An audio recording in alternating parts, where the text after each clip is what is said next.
Hello and welcome to CrossTalk, where all things are considered. I'm Peter Lavelle. Crime and now punishment. So far, the Russians are succeeding on all counts. The situation in Syria has stabilized, the Syrian army is on the offensive, and negotiations are underway. Is this why Turkey shot down the Russian jet over Syrian airspace?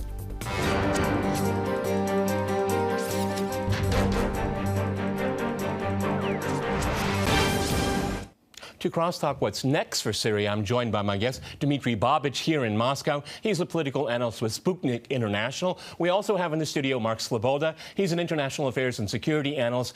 And in Minneapolis, we crossed to Stephen Ebert. He is a political commentator. All right, gentlemen, CrossTalk rules. In effect, that means you can jump in anytime you want, and I very much encourage it. Mark Sleboda, if I can go to you first here. Let's talk about the motivations on all sides of what's happened recently with this shooting down of a Russian jet in Syrian airspace. Go ahead. Okay, first of all, the pretext that had anything to do with a alleged violation of Turkish airspace, whether for 17 seconds or even as anonymous U.S. officials were reported in Reuters earlier this week, saying that the shootdown, U.S. government acknowledges that the shootdown took down in Syrian airspace, and they identify that via heat signatures. That's been quieted down since, but it was reported in Reuters. The real reason for this is because the Russian Air Force, backing up the Syrian Arab Army, was pressing Turkish-backed jihadis, so-called, quote, Turkmen, unquote, in northern Latakia, from which they had used over the past year, almost 2 years, to launch a series of bloody, and I think we have to use the word genocidal, so you're saying this massacres. Is part of the Syrian government's offensive? Yes. That, that is being backed by They were Russian attempting air power. to close up this area of the Turkish border. They were backed. A week ago, a week before the shooting down of the Su-24, Erdogan summoned the Russian ambassador and warned him, don't touch these Turkmen militias, these jihadis. Okay, Turkmen. Okay, this is the signature. If I go to Stephen in Minneapolis here, they're called Turkmen, but my sense is that we have a much more of a political coloration. I would simply call them terrorists of one form or another. Western media describes them differently. I would say this, Peter, in looking at the question of why would they do this, absolutely Mark is right. They started off saying we're defending our airspace, and now I think that's pretty much blown to smithereens. So whether we here today talk about them as Turkmen or not, clearly what Turkey has done is kind of displayed their cards. At a minimum, they're acting, quote, in their own interests. And what are their own interests? Supporting those moderate terrorists, as I like to call them. Moderate terrorists, okay. All righty.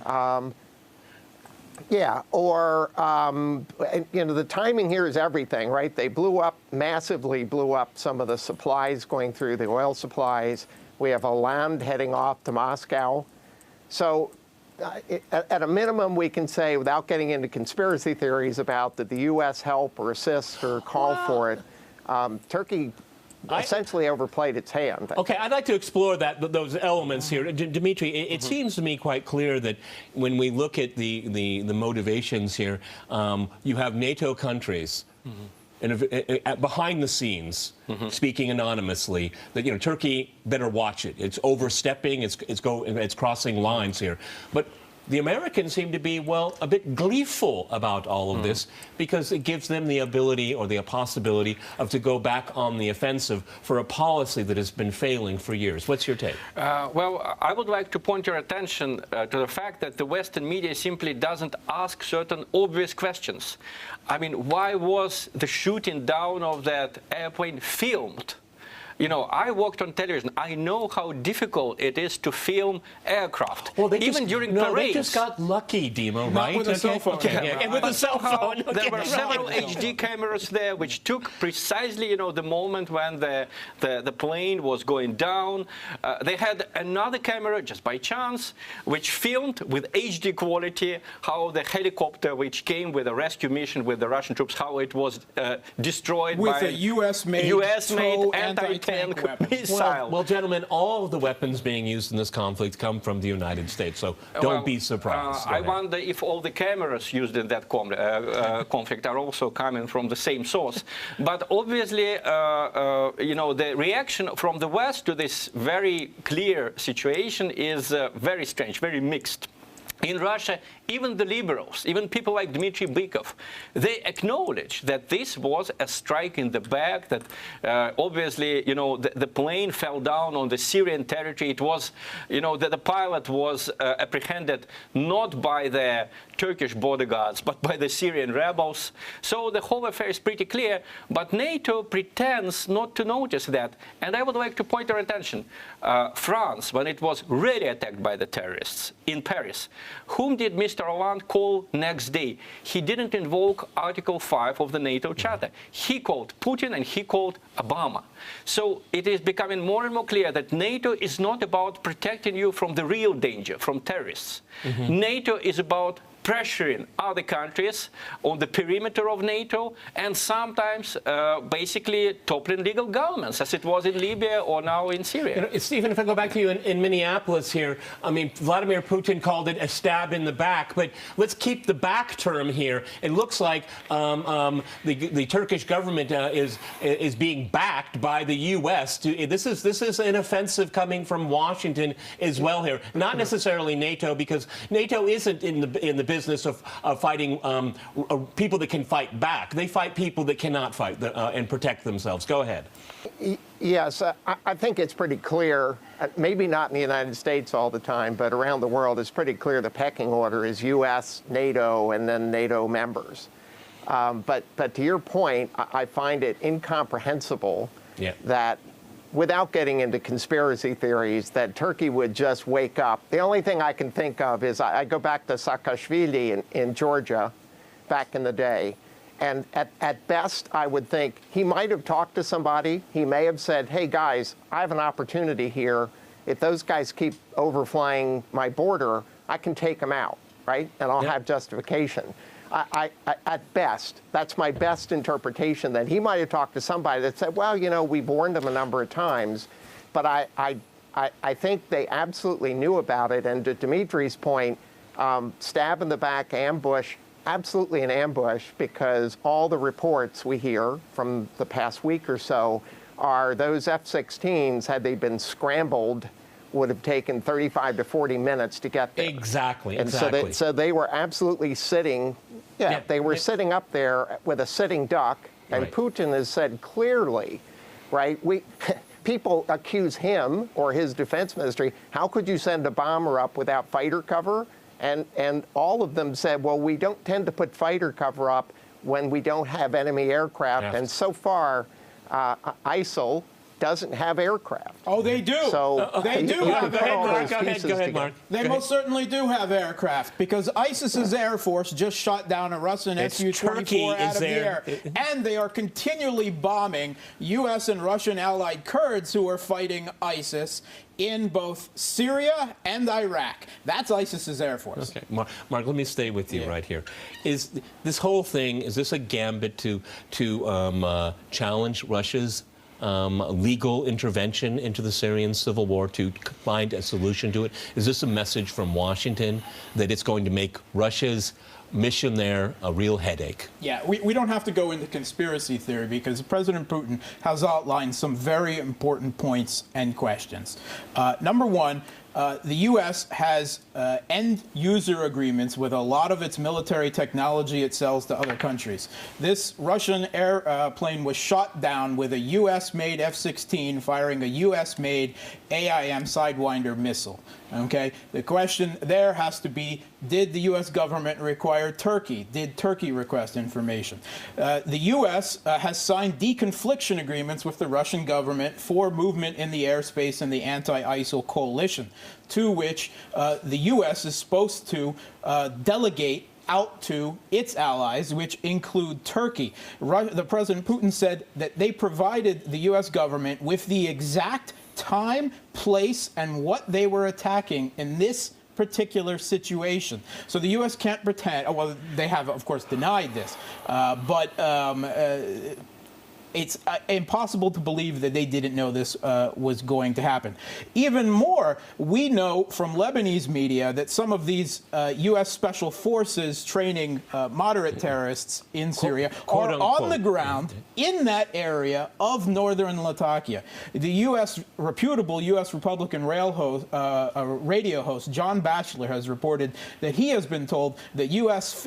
F-15s were backing up those pre-positioned Turkish F-16s and were there in case Russia was able to form some type of immediate retaliation. Okay, well, gentlemen, Kadim, if I can go to you, this is not boding well for the future here, because it looks like we're going to see some kind of potential confrontation, and it's not going to be Turkey supporting ISIL. It's going to be the Russians and the Americans butting heads in the middle of a conflict zone. In general, the situation is very bad, and it's very unfortunate that it started from just the desire of the West and Mr. Erdogan to have a loyal government in Syria. That's how it all started. and let me remind you that when Erdogan came to power in the early 2000s, he promised his people zero problems on the borders. And now he has zero problems with Syria, zero problems with Russia, zero problems with Iran. It's probably the most catastrophic foreign policy for a country in the region catastrophic right now. Foreign policy, and the whole problem is that despite all the favors, despite all the bad luck, the United States and Turkey continue the same policy. They reveal themselves to be absolutely unable to reverse the policies that fail. I mean, the price of the whole thing is so high. You know, Turkey and Russia are going to pay much more for this confrontation than Syria could bring them as profits. I mean, Syria is a small country compared to the huge... All right, gentlemen, I'm going to jump in here. We're going to go to a short break, and after that short break, we'll continue our discussion on what's next for Syria. Stay with our team.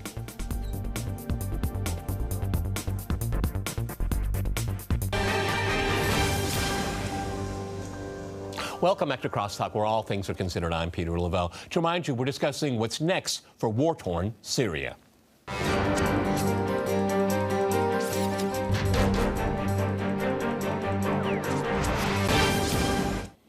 Okay, Stephen, I'd like to go back to you in Minneapolis.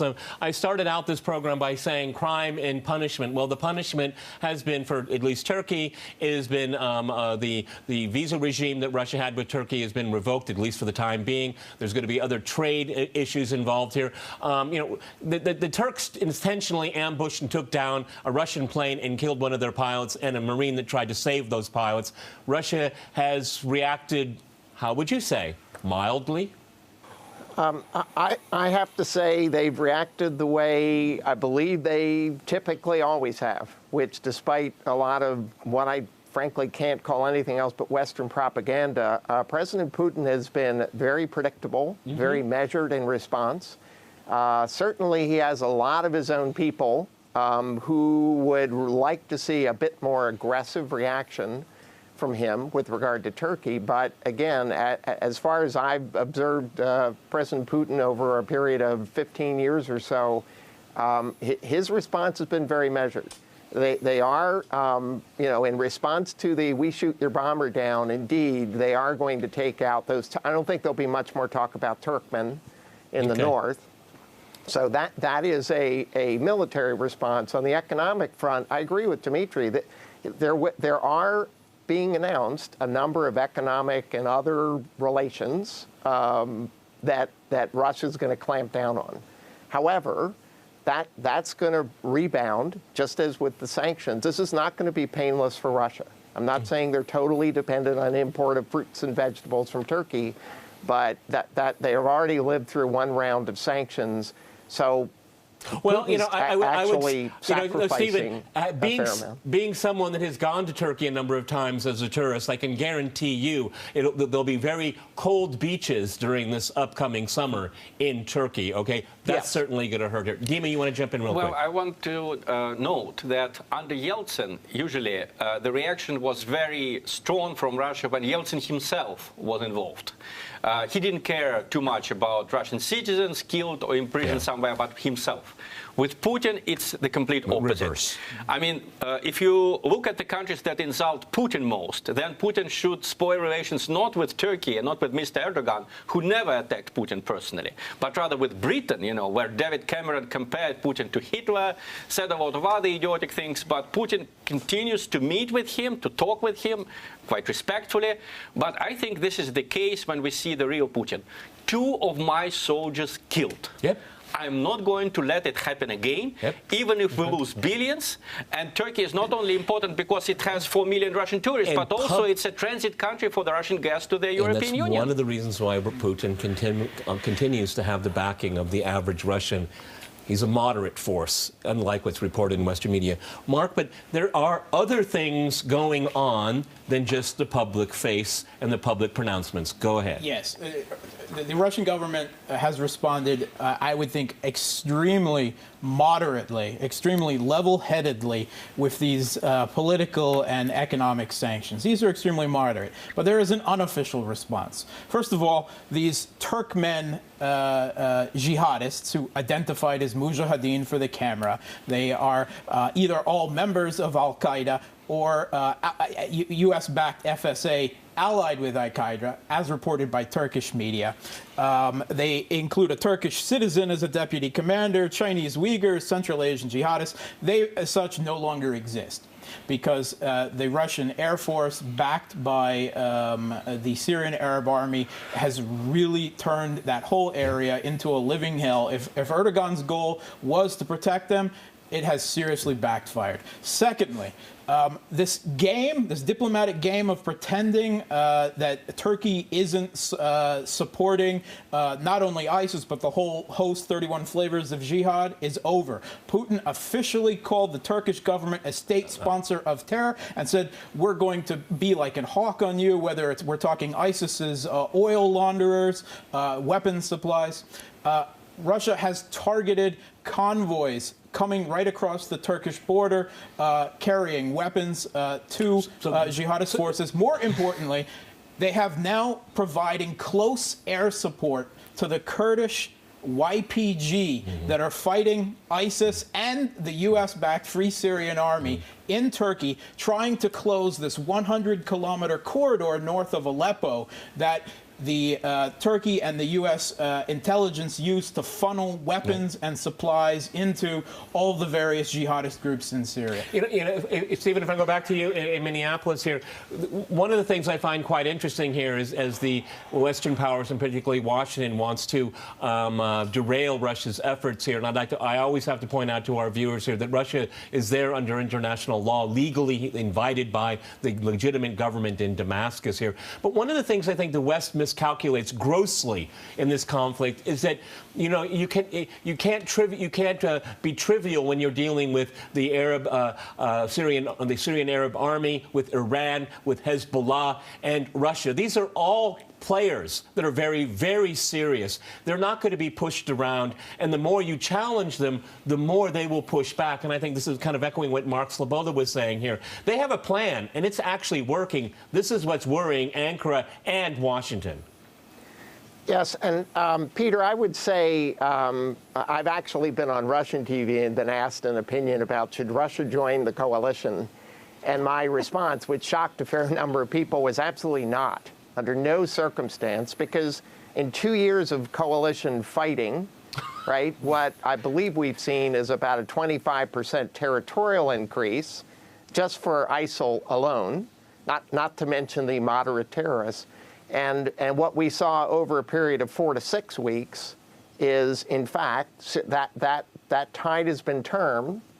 And the only answer I gave was the only condition I would see Russia joining a coalition that includes Turkey, Saudi Arabia, and Qatar would be if they took over the coalition, A, and B, if they said Yeah, it would have to be Moscow driven, not Washington driven. But I don't see Qatar and Turkey and Saudi Arabia getting on board here, because every single country that you just mentioned there, they all have their very different agendas here. This is why Syria is such a mess. But maybe the tide is being turned because of the players that I mentioned. They're all on the same side, working towards the same goal. This is what Washington hates the most? Dima, go ahead, Dima, jump in. Well, I'm still very sad that Yeah, relations... Let me go to Dima Babich here in Moscow. Go ahead. I'm still sad that relations with Turkey are worsening now for a very simple reason. I don't see even a remote possibility that the European Union would at some point become friendly with Russia. Yeah. Or the United States, at least with the kind of elite the United States has right now. They have an ideology against Russia. With Turkey, it's a very fragile country. We're still not sure what Erdogan is up to. Is he up to trying to rebuild the Ottoman Empire? Then he already failed, you know, look at Syria and other countries. But still, there was a hope that Turkey could lead an independent policy. Yeah, and what I think what's really sad is that Turkey had the possibility to have a very independent foreign policy and actually be a leader in the region where people all could come and talk and go to Ankara. They've grossly miscalculated because of Syria. What I do worry about, because Turkey is an important country, is it will find itself isolated, that NATO will become very wary because Turkey is not a reliable partner, and it's already soured relations with Washington, with Moscow here. So they have found themselves in a potentially isolated position here, Mark. I think it's important, just a moment, it's important that the Turkish public opinion, just like Russian public opinion, is not quite united in this situation. A lot of Turks want to have good relations with Russia. They have no illusions about the West. Let me remind you that Turkey was the only country in 2003 that simply refused to participate in the attack against Iraq. So basically, I expected more from Turkey. Erdogan, in that sense, was a disappointment. I did too, but Mark, correct us. No. Why are we wrong? Go ahead. No. This is all escalating. This is not done yet. The U.S. and Turkey have a counter-response to the renewed Russian, Syrian Arab Army and Kurdish efforts to close the supply corridor 100 kilometers north of Aleppo.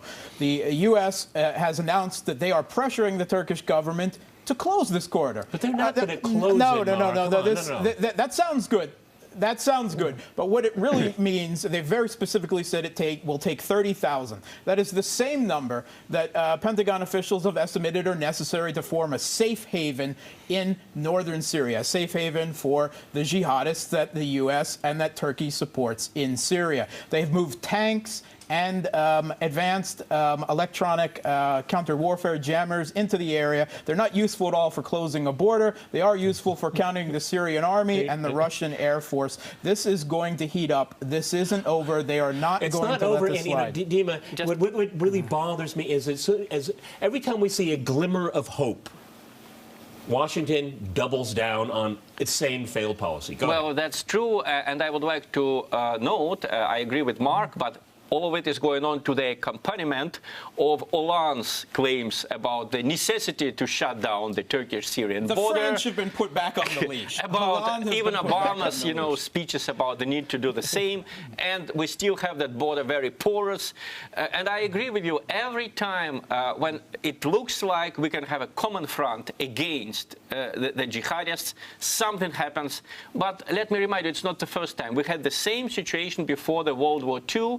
Every time when it looked like, the powers of Europe and the United States would unite against Hitler, every time there was something that prevented it from happening until we had the tragic 1941, 1942. Let me go back to Stephen in Minneapolis here, give you the last word here. Do you agree with me or disagree? Washington's doubling down on the same failed policy. 30 seconds. Go ahead.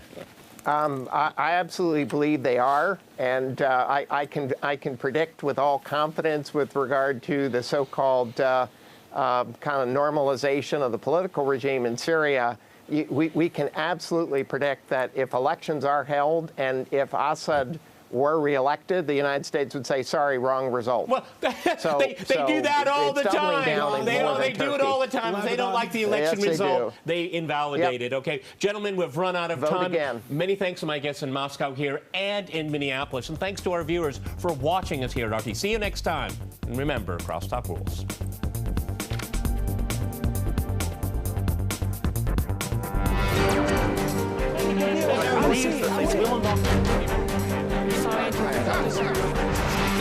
I love